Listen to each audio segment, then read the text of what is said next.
We're talking about the Jubilee party merger due to kick off tomorrow and how it will chart a new political course in Kenya's political scene. Jubilee stalwarts have sold it as the cure to the many regional-based political parties strewn across Kenya today, and they say it is the solution to ethnic-based politics in Kenya.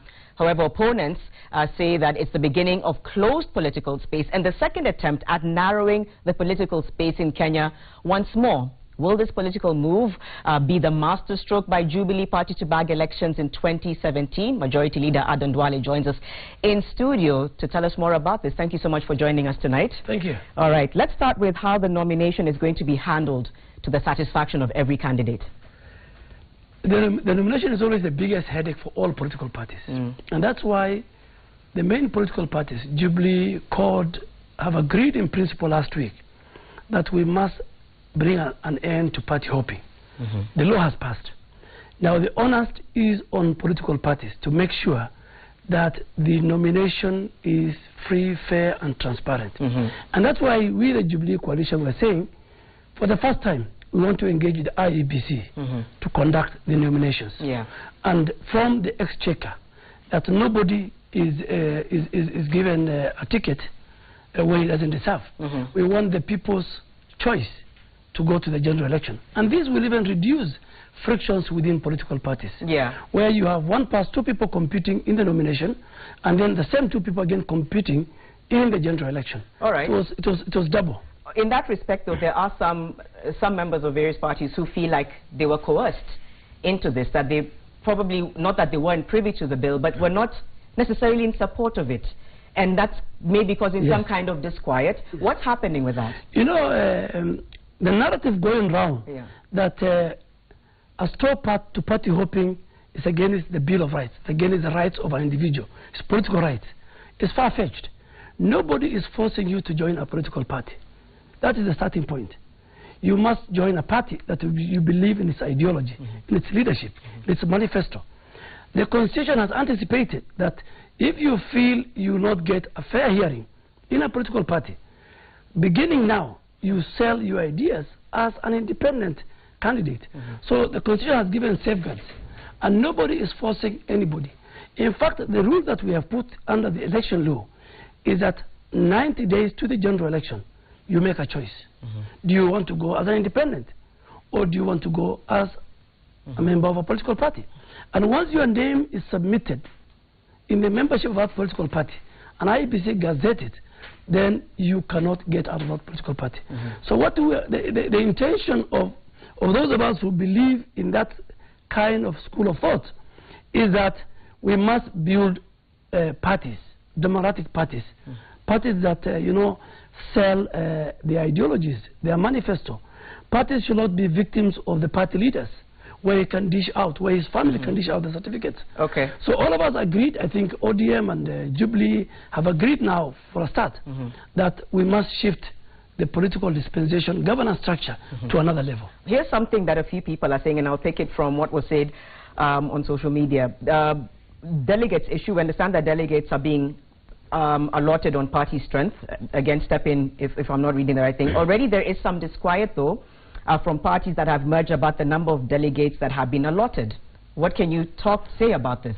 Everywhere, even in the parliamentary standing orders, parties are given slots, even in parliament where I am the leader of majority, based on the party strength.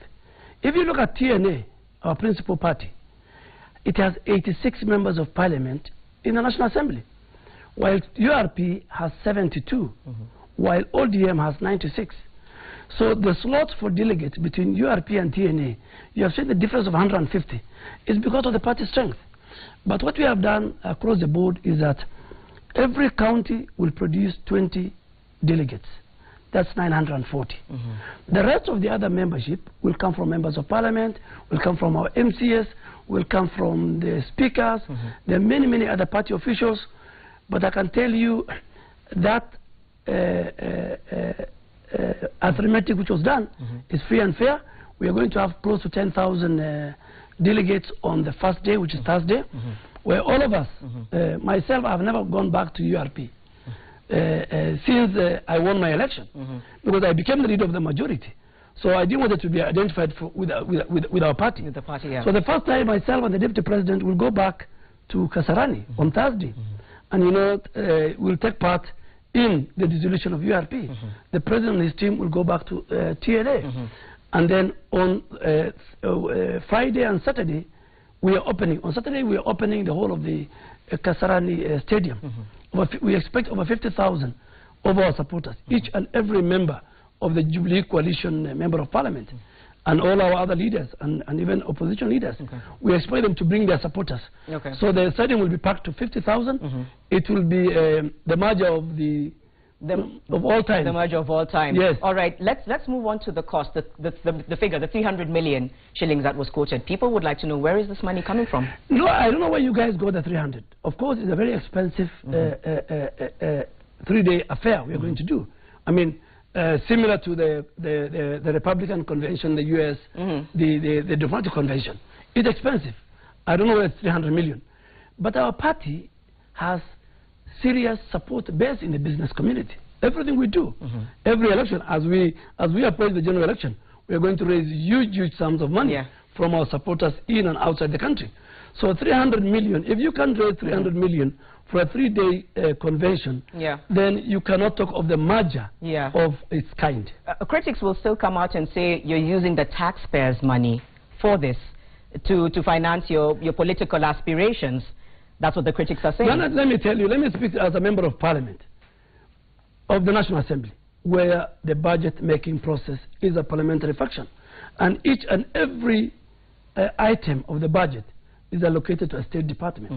And again, it's Parliament that oversight. If there's anybody, who feels that state resources have been used in our launch, we are telling him the doors of parliamentary committees are open to you. Come and that is what, come and tell us.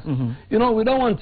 So it's community. You're saying it's a community, but surely you're saying it's not 300 million, or you think that's a figure that we conjured. So what is the estimated cost then? No. I mean that we have our financial experts who are doing, the people who are involved in the branding, the people who are involved in the delegates, our Secretary Generals. Of course, 50% of the money will come from our parties through their political parties fund, TNA and URP. So all our delegates will be paid by our parties. But the branding, the other thing, this is what every political party will do. And if you can't do that kind of a convention, then we are not talking of the merger we are supposed to talk about. Yes. Okay. So what about, after the launch on Saturday, when are the party elections to be held going forward? Could you give us on Thursday, we're going to close shop all our old parties, the 13 affiliate parties that are going to merge. On Saturday, we're going to have the beginning of the convention, where we'll have experts who will give keynote addresses. Of course, the keynote address of the day will be that of the Deputy President. Parliamentary leadership will give their version on the party and Parliament. We will have other key speakers. We will have guests from other parties across the world. Then on Saturday, we will have the culmination of our party leader and the President will give his keynote address, and 2, our leadership will be unveiled on an interim basis from the party leader, who is the President, the Deputy Party Leader, who is the Deputy President, the leadership in Parliament, the chairs, and all down. Once we have that interim officials, then our supporters will go back to their counties, and then they will elect county interim officials. Yes, and then beginning first week of October, we will start a massive membership recruitment drive across the 47 counties. Okay, all right. So do you feel like right now you've garnered enough to be able to convince people to get support from the ground, just based on the fact that you want to have this Jubilee merger? What is the sense of people on the ground, and whether or not this will be supported in your view? Jenna, the story behind our merger is the narrative of national unity. We want to build one Kenya. We want to unite our country along ethnic, along regional, along political affiliation. We want to bring to an end the politics of ethnic mobilization, the politics of ethnic balkanization. Today, I am a senior member of the Jubilee Coalition. I'm also a senior member of URP. But the perception out there is that URP is a rift sort of party. Yeah. The president is the leader of TNA. But the perception out there is that it's a Central Kenya, Mount Kenya outfit. We want to kill that. We want parties that represent Muslims and Christians, that represent the coastal and the mountain and the rift and the. And you think you'll be successful? Oh, it's going to be. You will see the lineup. We'll see the kind of people we're going to bring. And that's why, from even our interim officials, you can see it's going to be the face of Kenya. So ours is, you know, we are under obligation. President Uhuru Kenyatta is under obligation. As he builds roads, as he builds infrastructure, as he improves on education, as he improves on healthcare, he is under obligation to leave a legacy that, under his leadership, he united the nation. We came out of the 2007 post-election violence. And you know, these huge parties were there. KANU was a huge party with all its issues. Then Kenyans went to NAC. NAC was a huge party that brought together the whole nation. But what happens? 7 months down the line, it disintegrated. So we are bringing back that opportunity to the people of Kenya, that you have a choice to make, to join a national party that unites the nation, or join your own ethnic and be fragmented. We're winding up. The opposition leader Raila Odinga says that you're buying leaders from the opposition to weaken the opposition. And so what do you have to say about that? I think that, in my opinion, is an insult to the leadership of Kenya, to the people of Kenya. He needs to tell us what is the price of a leader. What is the price of Honorable Duale for him to join a political party? I mean, in 2009, myself and Honorable William Ruto, many of us left Raila Odinga. I mean, at that time, Kibaki didn't buy us. I mean, nobody bought us. I think Honorable Raila Odinga must allow the coalition that he leads. As we approach the general election, every election people make dynamics. The dynamic shifts. People have different interests. That those who don't believe in opposition, and I'm sure nobody goes to the general election, either as a member of parliament, as a leader, or even as a community, to be in the opposition.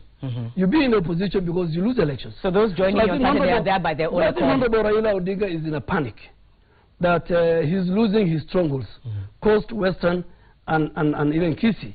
And the reason is that people are seeing a more alternative to CORD, an alternative in terms of development, an alternative in terms of you know, unifying the country. All right, I think we'll leave it at that. Majority Leader Aden Duale, thank you so much for coming. Thank you very much, and I ask all Kenyans that on Saturday we all meet in Kasarani and be part of the forming the biggest political party in East Africa. All right, thank you so much for that. We take a short break. We'll be right back on The Big Question.